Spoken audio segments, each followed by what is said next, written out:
Hi மக்களே! ஒரு சிலர பார்க்கும்போதே ஏஜ் ஆன மாரி இருப்பாங்க. பார்க்கறதுக்கு வயசான மாரி தெரியும். ஆனா பார்த்தா வயசு கம்மியா தான் இருக்கும். இதுக்கெல்லாம் என்ன காரணம்? நம்மளுடைய ஸ்கின் தாங்க காரணம். நம்ம ஸ்கின்ன வந்து க்ளோவா வச்சுக்கிறதுக்கும், நல்லா யங்கா வச்சுக்கிறதுக்கும், ஒரு சூப்பரான ஒரு ஃபேஸ் பேக்க தான் இன்னைக்கு நம்ம ப்ரிப்பேர் பண்ணியிருக்கோம். எக்ஸலென்ட்டா ரிசல்ட் குடுத்துருக்குங்க. என் ஃபேஸ் பாருங்க, எந்த அளவுக்கு பிரைட்டா, க்ளோவா, பார்க்க ஷைனிங்கா இருக்கு பாருங்களேன். நீங்க சொன்னா நம்ப மாட்டீங்க. கண்டிப்பா இத வந்து ப்ரிப்பேர் பண்ணி நீங்க ஃபேஸ்ல அப்ளை பண்ணி பாருங்க. உங்களுக்கு ரிசல்ட் தெரியும். எந்த அளவுக்கு என் ஃபேஸ் இருக்கு பாருங்க. என் கைகளோட என் ஃபேஸ் வந்து நல்லா மில்க் ஒயிட் கலர்ல இருக்கு பாருங்க. அவ்ளோ சூப்பரா ரிசல்ட் குடுத்துருக்கு. எனக்கே ஆச்சரியமா இருக்கு. இந்த அளவுக்கு ரிசல்ட் குடுக்குமா? அப்டின்ட்டு. அது மட்டும் இல்லங்க. நம்ம ஃபேஸ இந்த மாதிரி நம்ம ரெகுலரா இத வந்து ஃபாலோ பண்றது நம்ம ஃபேஸ் நல்லா யங்காவே இருக்கும். சுருக்கங்களே வராதுங்க. ஃபேஸ்ல இந்த மாரி குழிகள்லாம் இருந்தாலும் அது மறைஞ்சிரும். மங்கு இருந்தாலும் போயிடுங்க. அவ்ளோ சூப்பரா இருக்கும். நீங்க வெயில்லலாம் அலைஞ்சிட்டு வந்து உங்க ஃபேஸ் ரொம்ப டேனா இருந்தா அந்த டேன கூட ஈஸியா ரிமூவ் பண்ணிடும். அவ்ளோ ஒரு எக்ஸலென்ட்டான ஒரு ஃபேஸ் பேக் தான் இன்னைக்கு நம்ம ப்ரிப்பேர் பண்ணியிருக்கோம். 3 இன்கிரிடியன்ட் வேற எதுவுமே கிடையாது. ரொம்ப ரொம்ப ஈஸிங்க. இத ப்ரிப்பேர் பண்றது மட்டும் தான் உங்களுக்கு கரெக்ட்டா பண்ணணும். மத்தபடி எதுவுமே கிடையாது. 3 பொருள் வச்சு சூப்பரா இந்த ஃபேஸ் பேக்க ப்ரிப்பேர் பண்ணலாம். இத மட்டும் நீங்க டெய்லி யூஸ் பண்ணிக்கலாம். அது மட்டும் இல்ல ஹோல் பாடிக்கும் நீங்க ரெகுலரா யூஸ் பண்ணி உங்க ஹோல் பாடி உங்க ஃபேஸ் கலருக்கே சூப்பரா ரிசல்ட் குடுக்கும். கண்டிப்பா ட்ரை பண்ணுங்க. இப்ப வாங்க வீடியோக்குள்ள போய் இந்த ஃபேஸ் பேக்க எப்படி நான் ப்ரிப்பேர் பண்றது அப்படின்றத பார்த்துட்டு வந்துடலாம். இந்த ஃபேஸ் பேக்கை நம்ம ப்ரிப்பேர் பண்ணுறதுக்கு என்ன எடுத்திருக்கோம் அப்படின்னா, ரைஸ் தாங்க எடுத்திருக்கோம். இது என்ன ரைஸ் அப்படின்னா பச்சரிசிங்க. நான் ரேஷனில் வாங்கின பச்சரிசி தான் எடுத்திருக்கேன்.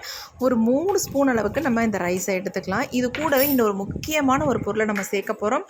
நம்ம ஸ்கின்னை நல்லா க்ளோ பண்ணக்கூடிய இந்த ஆளி விதை, அதாவது ஃப்ளாக்ஸீன்னு சொல்லுவாங்கள்ல, அந்த ஃப்ளாக்ஸ் சீடை தான் எடுத்திருக்கோம். அது வந்து 3 ஸ்பூனுக்கு ரைஸ் எடுத்திங்கன்னா 1 ஸ்பூன் அளவுக்கு ஆளி விதை, அதாவது இந்த ஃப்ளாக்ஸ் சீட் எடுத்துக்கோங்க. இது ரெண்டையுமே நம்ம இப்போ வந்து நல்லா வாஷ் பண்ணிவிட்டு எடுத்துக்கலாம். ஏன்னா ரைஸில் கண்டிப்பாக டஸ்ட் இருக்கும். அதனால் நல்லா வாஷ் பண்ணிவிட்டு அதுக்கப்புறமேட்டு இதை வந்து நம்ம ஊற வைக்க போகிறோம். ஊற வைக்கிறதுக்கு இது கூட இன்னொரு பொருளை நம்ம ஆட் பண்ணி தான் ஊற வைக்க போகிறோம். இப்போ நம்ம நல்லா வாஷ் பண்ணி எடுத்தாச்சு. இப்போ இதில் வந்து நான் தண்ணி ஊற்றி ஊற வைக்கலைங்க. நான் வந்து ரா மில்க் தான் ஊற்றி ஊற வைக்கிறேன். ஒரு அரை டம்ளர் அளவுக்கு மில்க் ஊற்றிக்கோங்க. ரா மில்க்னால் என்னென்னு ஒரு சிலர் வந்து கேட்பீங்க. அவங்களுக்காக நான் சொல்கிறேன், பச்சைப்பாலை தான் ரா மில்க் அப்படின்னு சொல்கிறோம். அந்த பாலை ஊற்றிட்டு, அதாவது பெரும்பாலும் நான் பசும்பால் எங்கள் வீட்டில் வாங்குறதுனால நான் பசும்பாலை யூஸ் பண்ணிக்கிறேன். நீங்களும் முடிஞ்ச அளவுக்கு பசும்பால் யூஸ் பண்ண பாருங்கள். ஃபேஸுக்கு ஸ்கின்னுக்கு ரொம்ப நல்லது. இப்போ நம்ம பாலை ஊற்றி நல்லா ஊற வச்சு ஒரு மணி நேரத்துக்கிட்ட அப்படியே ஊற வச்சுருங்க. அடுத்து நம்ம என்ன எடுத்திருக்கோம் அப்படின்னா தேங்காய் தாங்க எடுத்திருக்கோம். எல்லாத்துக்குமே தெரியும் இது தேங்காய் தான். தேங்காய் சில்லு அப்படின்னு சொல்லுவாங்களே, அந்த மாதிரி ஒரு சில்லு அளவுக்கு நீங்கள் எடுத்துக்கிட்டிங்கன்னா போதும். எடுத்துகிட்டு இந்த மாதிரி அடியில் உள்ள பகுதியை நம்ம எடுத்துடலாம். அதோடு சேர்த்து நம்ம எடுத்துக்க வேண்டாம். ஏன்னா கலர் வந்து நமக்கு சேஞ்ச் ஆகும். இந்த மாதிரி நம்ம கத்தி வச்சு எடுத்துடலாம். எடுத்துட்டு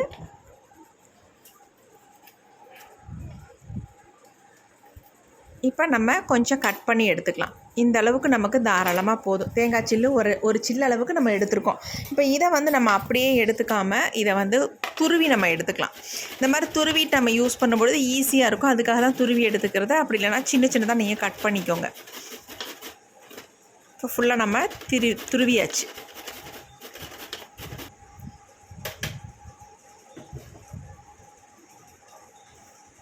இந்த அளவுக்கு எடுத்துக்கிட்டால் போதும். சொல்லப்போனால் ஒரு 2 ஸ்பூன் அளவுக்கு இருக்கும் இந்த தேங்காய் துருவல், வேறு ஒன்றுமே இல்லைங்க.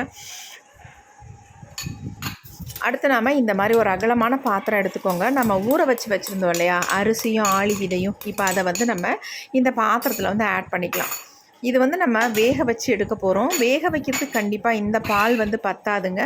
ஆல்ரெடி நான் வந்து நல்லா திக்கான பாலாக தான் இதில் வந்து ஆட் பண்ணியிருந்தேன். அதனால் இதில் வந்து ஒரு டம்ளர் அளவுக்கு இதில் வந்து தண்ணி சேர்த்துக்கோங்க கொஞ்சம் தாராளமாக. ஏன்னா வேக வச்சு எடுக்கணும் இல்லையா, ரைஸ் நல்லா வேகணும். அதனால் நம்ம தண்ணி தேவையான அளவு சேர்த்துட்டு இதை நல்லா வேக வச்சு நம்ம எடுக்க போகிறோம். இப்போ தண்ணி சேர்த்தாச்சு. இதை அப்படியே நான் ஸ்டவ்வில் வச்சுக்கிறேன். இப்போ நம்ம ஸ்டவ்வையும் ஆன் பண்ணி விட்டுடலாம். நீங்கள் உங்களுக்கு ஈஸியாக வந்து வேக வைக்கணும் அப்படின்னா தாராளமாக நீங்கள் குக்கரில் கூட வேக வச்சு எடுத்துக்கலாம். நான் இப்படியே பாத்திரத்துலேயே கொஞ்சம் நேரம் வேக வச்சிடறேன். எப்படியும் ஒரு 10 மினிட்ஸ் ஆகிடும். ஏன்னா ரைஸ் வேகணும் இல்லையா, அதனால் கொஞ்சம் ஒரு 10 நிமிஷம் ஆகிடும். இப்போ நல்லா கொதி வந்துருச்சு. இப்போ நம்ம என்ன சேர்க்குறோம் அப்படின்னா தேங்காய் துருவல் எடுத்து வச்சுருந்தோம் இல்லையா, அந்த தேங்காய் துருவலை அப்படியே உள்ளே ஆட் பண்ணிக்கலாங்க. ஆட் பண்ணிட்டு நல்லா மிக்ஸ் பண்ணி விட்டுருங்க. இந்த மாதிரி மிக்ஸ் பண்ணிக்கிட்டே இருக்கணும் கொஞ்சம் வேகிற வரைக்கும். எல்லாமே சேர்ந்து நல்லா வெந்து குழஞ்சி வரட்டும். அது வரைக்கும் நம்ம வேக வச்சு எடுத்துக்கலாம். இப்போ பாருங்கள் நல்லா வெந்து வந்துருச்சு. உங்களுக்கு பொறுமை இல்லைன்னா கண்டிப்பாக நீங்கள் குக்கரில் வச்சு இதை ரெடி பண்ணிக்கலாம். அதனால் ஒரு தவறுமே கிடையாது. இப்போ நம்ம வேக வச்சதை எடுத்து ஆற வச்சிடலாம். ஆறுனதுக்கு அப்புறமேட்டு நம்ம என்ன பண்ணுறதுன்னு பார்க்கலாம். ஆறுனதுக்கு அப்புறமேட்டு யூஸ் பண்ணுங்கள். சூடோடு யூஸ் பண்ணிடாதீங்க. இப்போ நல்லா கலந்து விட்டாச்சு. நல்லா ஆறிடுச்சு. இதை வந்து அப்படியே மிக்ஸி ஜாரில் வந்து ஆட் பண்ணிக்கிறேன். நீங்கள் கோகோனட் இல்லை அவசரத்துக்கு அப்படின்னா தாராளமாக கோகோனட் ஆயில் வந்து நீங்கள் யூஸ் பண்ணிக்கலாம். நான் கோகோனட் ஆயிலுக்கு பதிலாக தேங்காவே டைரெக்டாக யூஸ் பண்ணிக்கிட்டேன். ரொம்ப ரொம்ப நல்லது. நம்ம ஸ்கின்னுக்கு நல்லா க்ளோவாக இருக்கும். ஸ்கின்னில் வந்து ட்ரை ஆகாது. ரொம்ப நல்லாயிருக்கும். இப்போ நம்ம ஃபுல்லாக நைஸாக பேஸ்ட்டாக அரைச்சி எடுத்தாச்சு. உங்களுக்கு ரொம்ப திக்கான கன்சிஸ்டன்சியாக இருந்தால் மட்டும் நீங்கள் கொஞ்சம் மில்க் ஆட் பண்ணி நீங்கள் அரைச்சி எடுத்துக்கோங்க. இப்போ நான் அரைச்சி எடுத்தாச்சு. எடுத்த பேஸ்ட்டை வந்து நம்ம ஃபில்ட்ரு பண்ணி எடுத்துக்கலாம். ஆல்ரெடி நான் யூஸ் பண்ண பவுலே எடுத்துக்கிட்டேன். அதில் வந்து நம்ம இந்த மாதிரி ஒரு வடிகட்டி வச்சு நம்ம இதை நல்லா வடிகட்டி எடுத்துக்கலாம். நீங்கள் என்ன பண்ணுங்கள், நல்லா உங்களுக்கு பியூராக க்ரீம் மாதிரி வரணும் அப்படின்னா கண்டிப்பாக நீங்கள் நல்ல ஒரு கிளாத் போட்டு அதில் உள்ளே ஊற்றிட்டு நல்லா இறுக்கி பிழிஞ்சிங்கன்னா சூப்பராக உங்களுக்கு நல்ல ஒரு க்ரீம் மாதிரி வந்துடும். ஆல்ரெடி இதுவும் நல்ல க்ரீம் மாதிரி வந்துருந்துச்சு. இருந்தாலும் நல்லா பர்ஃபெக்டாக வரணும் அப்படின்னு நினச்சிங்கன்னா கண்டிப்பாக அந்த மாதிரி ஒரு காடா துணியில் இந்த மாதிரி போட்டு பிழிஞ்சிங்கன்னா சூப்பராக உங்களுக்கு வந்துடும். இப்போ நம்ம ஓரளவுக்கு இதை வந்து ஃபில்ட்ரு பண்ணி எடுத்துட்டோம். பாக்கி இருக்கிறதையும் ஊற்றி ஃபில்ட்ரு பண்ணி எடுத்துக்கலாம். இதை வந்து நீங்கள் வச்சு தாராளமாக ஒரு 10 days 20 daysக்கு தாராளமாக இதை யூஸ் பண்ணலாம். ஃப்ரிட்ஜில் ஸ்டோர் பண்ணி வச்சு நீங்கள் ஹோல் பாடிக்குமே யூஸ் பண்ணலாம். நீங்கள் மட்டும் இல்லைங்க, குழந்தைங்களுக்கு கூட தாராளமாக இதை யூஸ் பண்ணலாம். எந்த விதமான சைட் எஃபெக்ட்டும் இல்லை. யூஸ் பண்ண அவங்க ஸ்கின் வந்து அந்தளவுக்கு, அதாவது நம்மளுடைய ஸ்கின்னே நல்ல ஒரு பேபி ஸ்கின் மாதிரி சூப்பராக சேஞ்ச் ஆகிருங்க. அவ்வளோ ஒரு எக்ஸலண்ட்டான ரிசல்ட் கொடுக்கும். நீங்கள் பேபிஸ்களுக்கெல்லாம் யூஸ் பண்ணிங்கன்னா இன்னும் நல்லா அவங்க ஸ்கின் சூப்பராக இருக்கும். வளர வளர அப்படியே மெயின்டைன் ஆகிரும். அவ்வளோ ஒரு அருமையான எக்ஸலண்ட்டான க்ரீம் தான் இது. இப்போ நம்ம நல்லா ஃபில்ட்ரு பண்ணி எடுத்துட்டோம். பாருங்கள் எப்படி இருக்குது அப்படின்ட்டு. பார்க்குறதுக்கு நல்ல ஒரு ஒயிட் கலரில் இருக்கும். சூப்பராக பாருங்கள் எப்படி இருக்குன்ட்டு. நல்ல கன்சிஸ்டன்சி ஸ்மூத்தாக நமக்கு கிடச்சிருக்கு.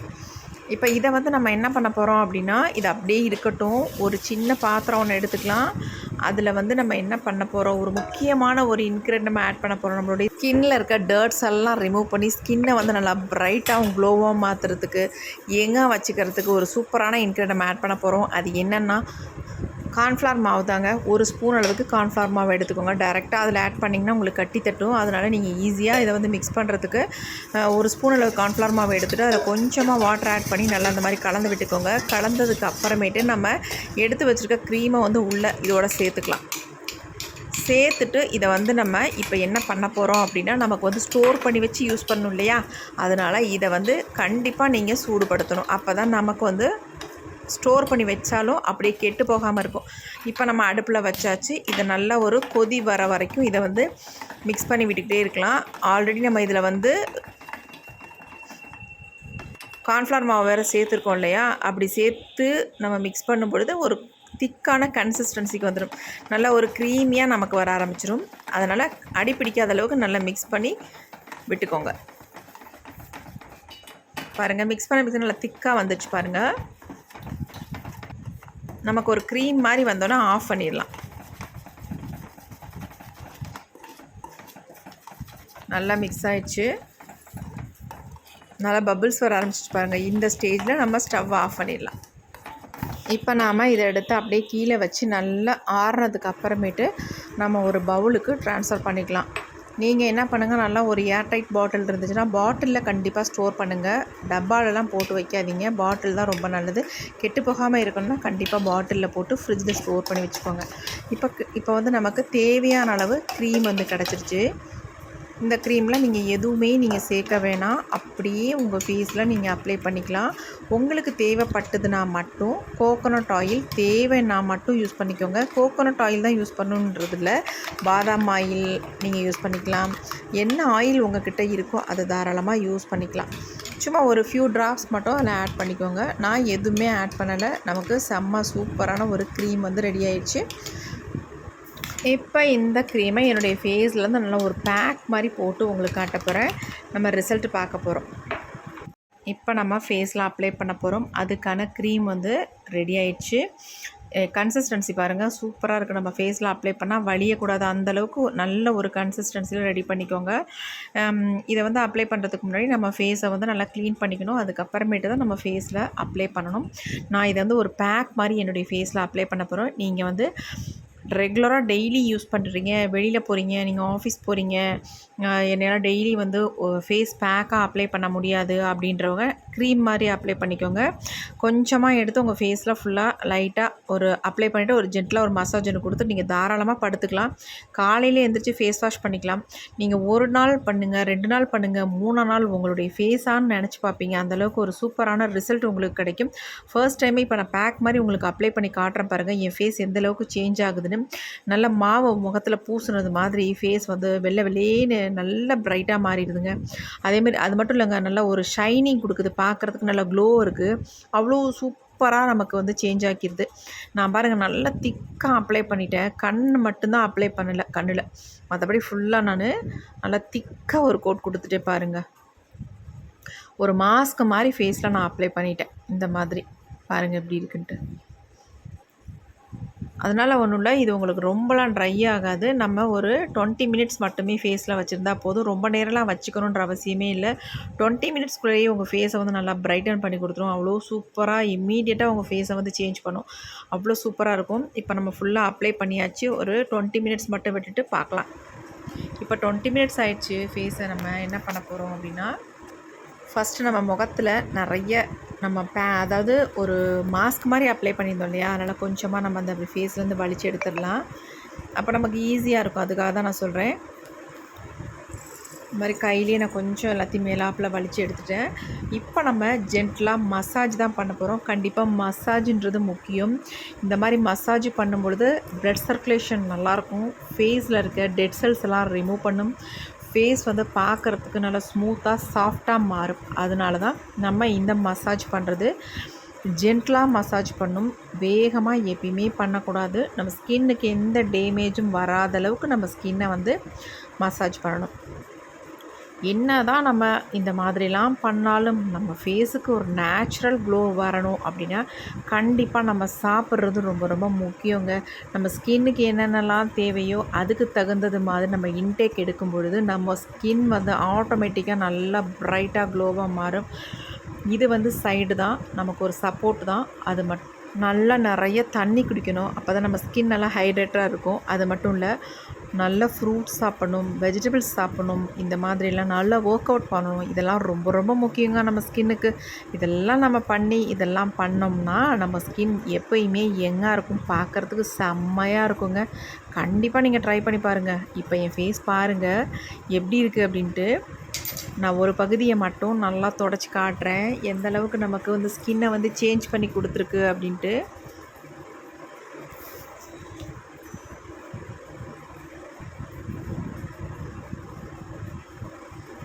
எந்த அளவுக்கு சேஞ்ச் ஆகியிருக்குன்னு பாருங்கள். சூப்பராக ரிசல்ட் வந்துருக்குங்க.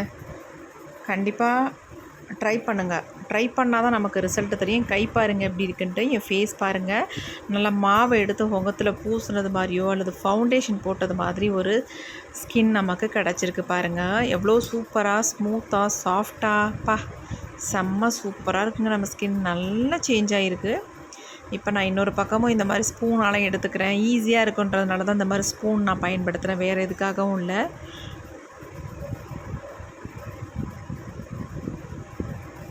இப்போ ஃபுல்லாக நம்ம க்ளீன் பண்ணியாச்சு. ஃபேஸ் பாருங்கள், நல்லா ஃபுல்லாகவே தொடச்சிட்டு உங்கள்கிட்ட காட்டுறேன் எப்படி இருக்குது அப்படின்ட்டு. உங்களுக்கு லைவாக ரிசல்ட் தெரியணும் அப்படின்றதுனால தான் நான் இப்படியே தொடச்சி காட்டுறேன். இல்லைனா நான் போய் வாஷ் பண்ணிடுவேன். ஏன்னா ஒரு சிலர் வந்து நம்பவே மாட்டேன்றீங்க. நீங்கள் வந்து கருப்பாக இருக்கிறவங்க ஃபேஸில் அப்ளை பண்ணி ரிசல்ட்டு காட்டுங்கக்கா அப்படின்னு நிறைய பேர் இதை தான் கமெண்ட் பண்ணுறீங்க. நான் அதுக்கு என்ன பண்ணுறதுன்னு எனக்கு தெரியல. கண்டிப்பாக நான் ட்ரை பண்ணுறேன். பாருங்கள் எப்படி இருக்குன்னு. என் ஃபேஸுக்கும் என்னுடைய கைக்கும் எந்தளவுக்கு டிஃப்ரென்ஸ் இருக்குது. இப்போ ஃபேஸை நல்லா வாஷ் பண்ணிட்டு வந்துட்டேன். சும்மா நார்மல் வாட்டரில் ஃபேஸை வந்து வாஷ் பண்ணிட்டேன். பாருங்கள் தொடச்சி கூட காட்டுறேன். நீங்கள் எதுவும் நினச்சிக்காதீங்க மேக்கப் எதுவும் போட்டு வந்திருக்கேன், ஏதோ பவுடர் போட்டு வந்திருக்கேன் அப்படின்னு நினைக்க வேணாம். கைக்கும் ஃபேஸுக்கும் எவ்வளோ வித்தியாசம் பாருங்கள். செம்மையாக ரிசல்ட் கொடுத்துருக்கு. அவ்வளோ ஸ்மூத்தான ஸ்கின்னாக இருக்குது, சாஃப்டாக இருக்குது, பார்க்குறதுக்கு எப்படி இருக்குது பாருங்கள். செம்ம சூப்பராக ரிசல்ட் கிடச்சிருங்க. கண்டிப்பாக ட்ரை பண்ணுங்கள். நான் சொல்கிறேன்னு நினைக்காதீங்க. ட்ரை பண்ணி பார்த்துட்டு எப்படி இருந்துச்சுன்னு கமெண்ட்டில் கமெண்ட் பண்ணுங்கள். இந்த வீடியோ உங்களுக்கு ரொம்ப ரொம்ப யூஸ்ஃபுல்லாக இருக்கும். கவலைப்படாமல் இதை வந்து ட்ரை பண்ணுங்கள். Okay friends, thank you. See you. Bye bye. Next ஒரு புதிய வீடியோவில் பார்க்கலாம்.